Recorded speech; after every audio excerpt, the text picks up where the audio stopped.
I thought we would approach things a little differently today.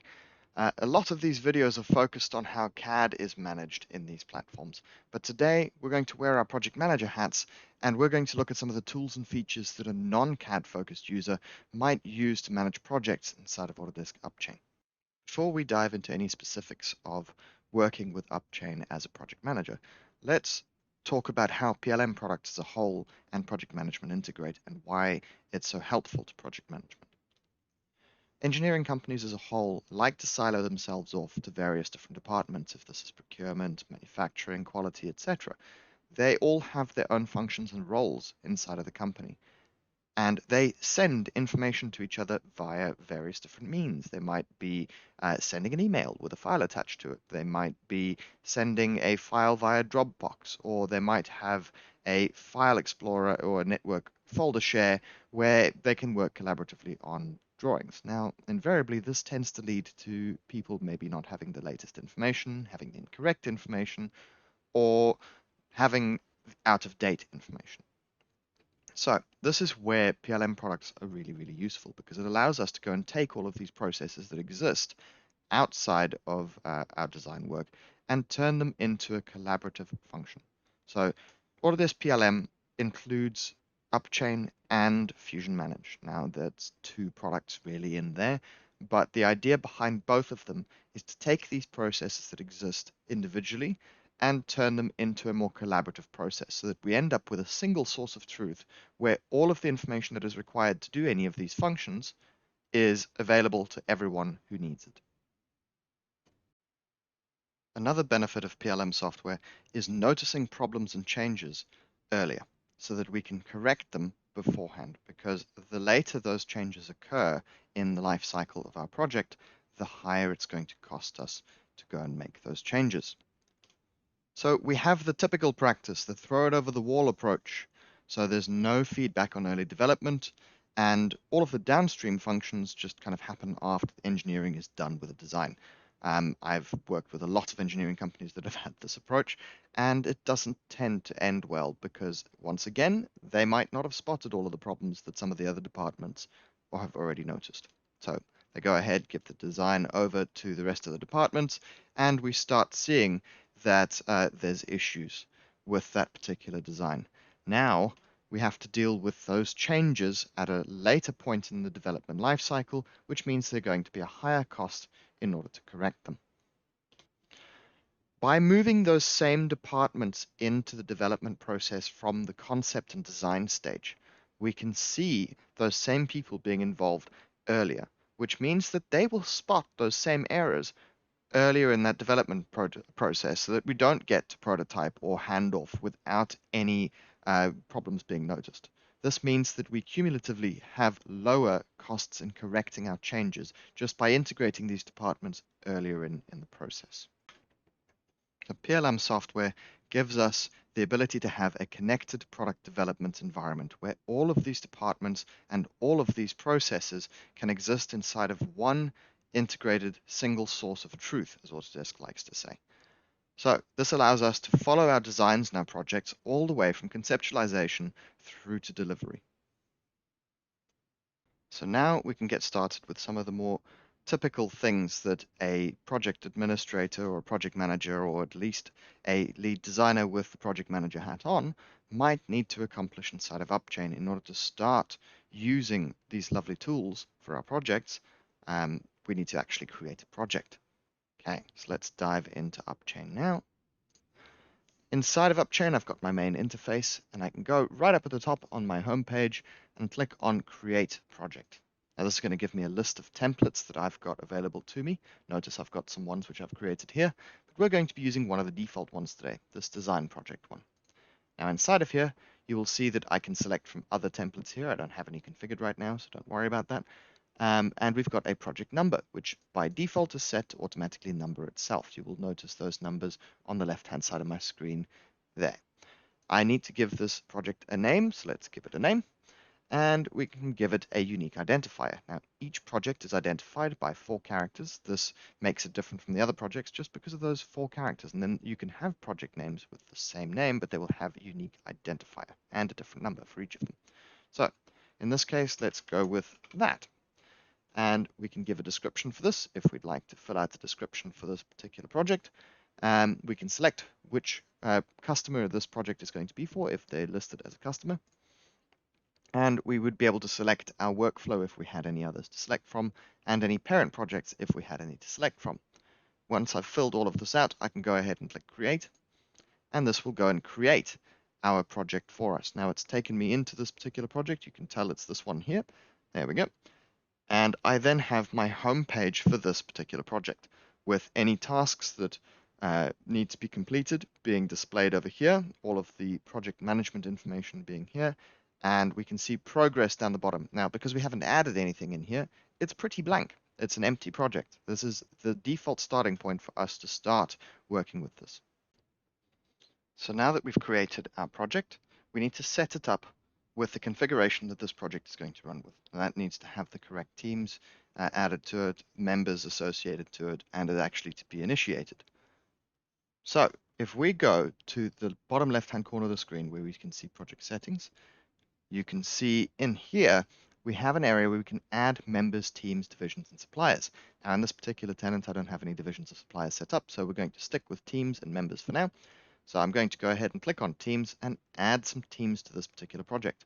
Now, teams are configured to have a bunch of users in various different roles added to a project. In pre-configured roles added to a project, might I add. So for customer management, for example, if I go and add a customer management team into here, I've got a couple users who haven't accepted my invitation with various different roles, and Robin Beals is being assigned the role of lead mechanical designer. If I click add, it's going to add that team in.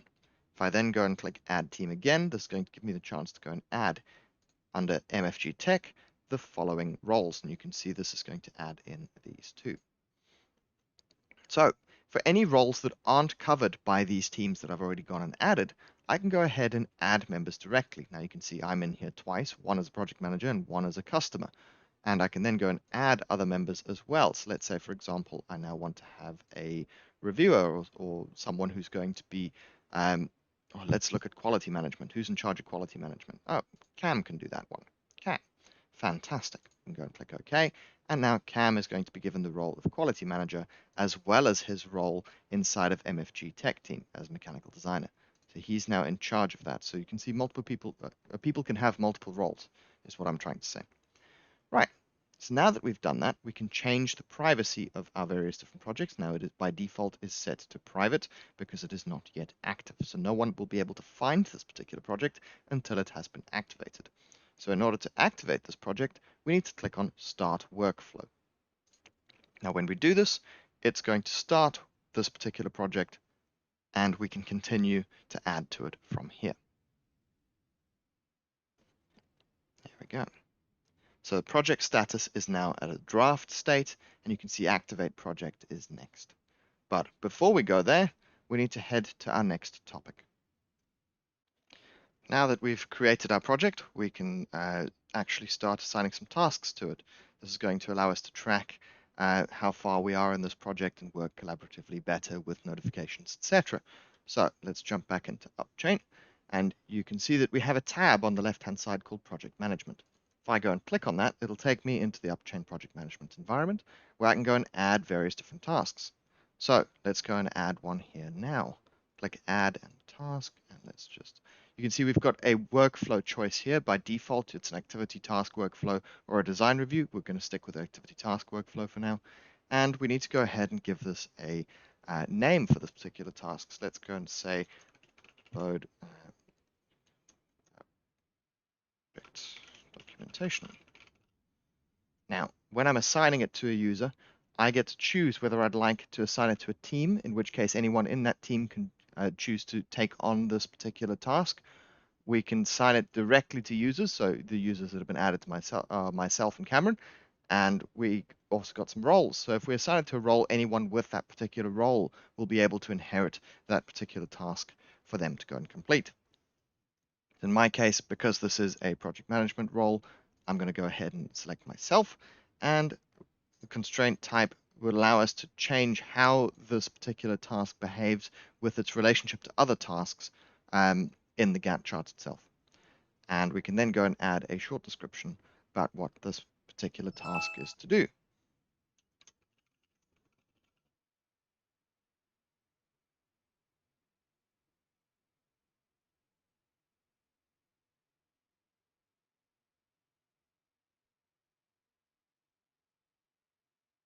Now that we've done that, we can go ahead and add the task. And this is going to add this particular task with the planned start and end date and all of the priorities and everything that we've got in here.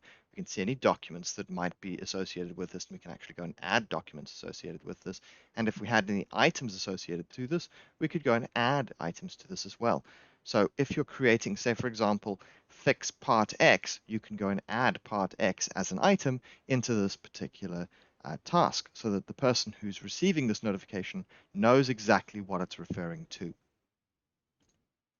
So now that we've got this particular one, let's go and add a second task. But this time, let's go and add a stage gate. And in this particular instance, we're going to call this one project started or design work started. Apologies. We'll assign this to our MFG tech team with the actual start being 1 week from now with a duration of 1. And we'll just go and say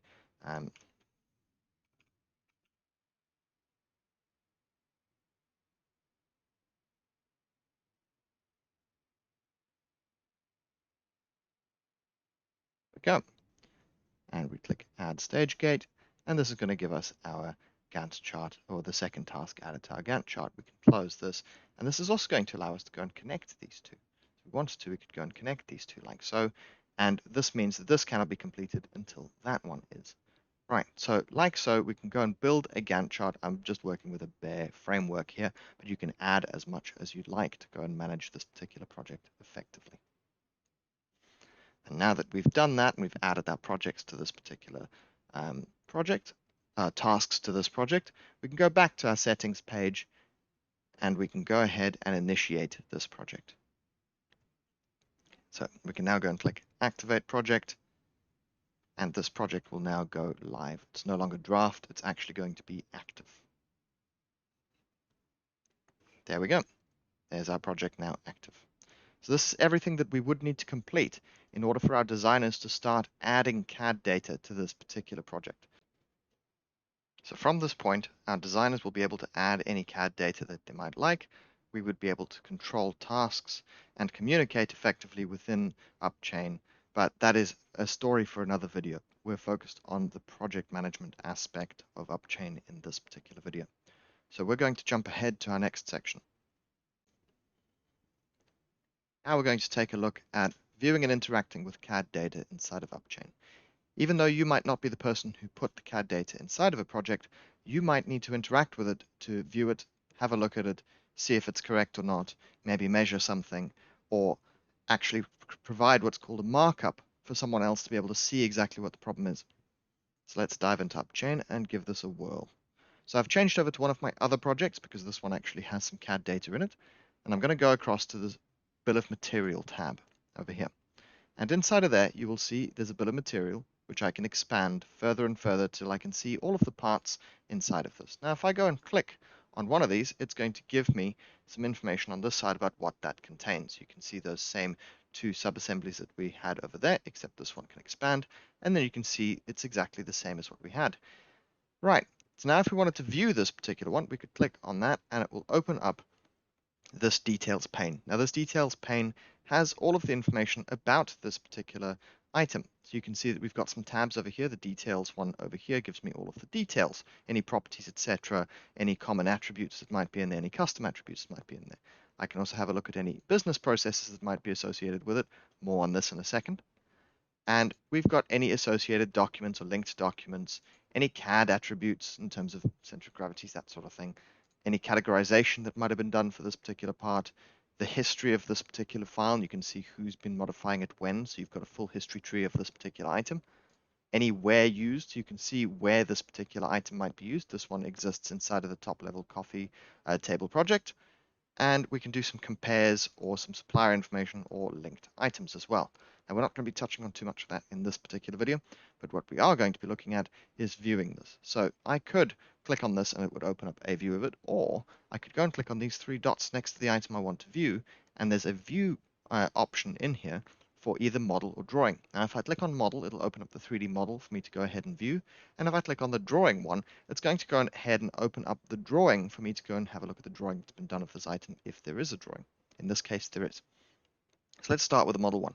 I'm going to click on the model option over there, and it's going to go ahead and open up this model browser. Now, my controls for viewing inside of Upchain are fairly easy to work out, so don't worry if you forget this, but your scroll wheel is going to zoom in or out. My left click button is going to orbit around the particular part or assembly, and my right click button will pan, so I can move side to side. And between these, I can go ahead and have a look at any detail that I might like to inside of this particular project. Okay, there's our nuts and bolts, for example. Okay, now let's say, for example, I wanted to go and change or have a look at changing my camera view. You can see that I've got a face view. Oh, I haven't selected a face, so that doesn't help. Let's go and select a face like that, and then go and say face view. You actually have to select one, and then you can do it. There we go. So there's viewing a face. I can also go and look at an ISO view, which will take me to an isometric view. I can change the appearance of this. So is it shaded with lines or shaded? Or I could just say hidden lines removed if I wanted to see hidden lines, etc. So this allows me to change what it's going to look like. I can do a bit of an explode if I'd like to. So if I go to the explode area over here and I just click on this, I can go and see exactly how this is made up and of what. This allows me to go and more easily see the parts that are involved at various different bits. Okay, just put that back and put it all back together. We can do a section view as well. So if I wanted to, I could go and say X cutting plane, for example, and it'll cut through the X plane. Now I can tell X, Y, Z from my top view cube. So you can see Z, X, and Y. Okay, I can just put this back and get rid of that. I can update the thumbnail of this item. And if I wanted to, I could save a markup or download a markup depending on my uses. So if I save a markup, someone else can go ahead and view this file inside of Upchain. If I download a markup, I can essentially send it to them via another method, such as Teams or Outlook or email or whatever you're going to be using to do that. So let's talk about markups before we go too far. As part of our redline menu, redlines are essentially markups, we can go and create a redline circle, which is going to allow us to drag a circle over an item that we'd like to go ahead and change. You can see that as soon as I do this, I can't actually go ahead and modify my view anymore. I need to go back to this menu over here before I can do a normal select. And as soon as I do that, they're all going to disappear. So let's add a markup to this particular view here. Okay, so from there, I'm going to go ahead and let's drag a circle over these particular bolts over there. And we can then go and add some text. And this text over here, I'm going to say replace, hang on. Whoop, I actually have to get rid of everything in there. Apologies. Replace with fastener XYZ. And this is going to allow me to go and mark this up. So remember that my explosions, my section views, anything like that will be part of this particular view. So you would do your red lines as kind of your last bit before you go and save or download this image. And this is going to say save markup. I can give this a name. So let's go and say bolt placement and click done. And that's then going to save that particular markup for someone else to come and find it and have a look at it. Right, so now if I click this close button on the top left, I can go and see the drawing of this particular item. I go and click once again on the three dots. I go to view and I go and select drawing. Now this will open up the drawing in a separate tab in my browser. Now I have a blank page on this drawing. I'm not 100% sure why, but I do. And here is the drawing below it. And once again, I have the ability to go and annotate it, measure off of it, fill and sign. There's a lot of various different things that I can do with this drawing from here. So if you are reliant on a drawings need to be signed policy, you can do so using this functionality. And we can close this.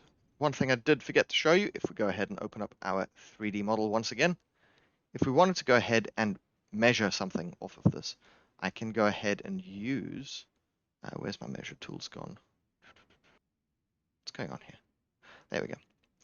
So if I go across to this and I see this select menu over there, I can go and click normal select, or I can go ahead and select measure point to point. Now measure point to point will allow me to go and select a point on this model. So let's say, for example, that point over there, and I will be able to go ahead to the other side of this table and go and put a point on the exact opposite. Now notice it kind of snaps to where it's perfectly in line, so I don't have to worry about getting it perfect. So if I click there, it's going to give me the ability to write down a measurement of that particular. So I can then go and see exactly what that measurement is as part of my markup. Okay, and that is viewing files inside of Upchain. The next thing I'd like to speak to you about is business processes inside of Upchain. Now, business processes come in a variety of different forms, from quality assurances to change requests to investigation requests. Each of these have their own workflow which needs to be adhered to, and the whole process will notify all of the stakeholders along the way, making sure that the right people are involved in the decision making and reviewing and understanding of the changes that and making of those changes. Actually, I should forget that part. Along the whole process. So let's dive into Upchain. So now inside of Upchain, we can create our first business process. Well, one of our business processes in here. Now, I'm just going to give an example, which is a change request. Now, you would do something similar for investigation requests, etc. Any requirements, things like that. So we're going to go ahead and select the item that we wish to modify. Now remember, we did a markup earlier where we said that 3 bolts needed to change, or the bolts on the table needed to change. So we can go ahead and click on these 3 dots, and in here there's a create menu where we can go and say change request. This is going to open up the change request interface for us to go and have a look at. Now inside of here you can see that we've got our parts that make up our various different assemblies. And we can go and choose what our priority of this particular change request is. Is it low, medium, and high? Default is medium. We'll leave it on medium. And we need to select a workflow for this. So you can see we've got an engineering change request workflow, which is part of the default tenant which you are given. And in here we can write a description saying change bolts to bolt X, Y, Z for aesthetic. Did I spell that correctly? No. Purposes. There we go. Now, once this is done, we can go ahead and click Save. By the way, we can also add any documents in here that we might like. So we can go and add a general document in here, for example. Can I add in here? Yes. Add document, add document. And this is going to allow me to go and add our markup in here that we had done before. I went and exported this later. So we can now go and add that in there so that our markup is available for anyone who wants to go and see it. Okay. Now, if we went to activities, we could go and add activities to this. It wouldn't happen until it's actually initiated, so don't worry about that. And any relationships to this, you can link it to an investigation request as well. So if you'd started with an investigation request, the investigation request could then lead on to the change request. Now, we went straight to a change request rather than following the investigation request path. So I'm going to go ahead and click Save, and this will generate this particular change request. And this is inside of Upchain. We can see here as part of our workflow. We can start the workflow over here, and it will initiate this particular process. There we go. So from here, it is now in progress. We can release the items once again if we wanted to. So it has then been done, or we can investigate what needs to happen. So from here, the designers could go and have a look at this engineering change request, see anything that needs to be changed by it, and make any changes necessary inside of Upchain. Remembering to follow these same business processes to actually go and rev up the design. So if we went ahead and did a full-on change order, it would go to the next revision of the file, etc. Thank you very much for joining me on this video into Upchain today. So good luck on your Upchain projects. Cheers.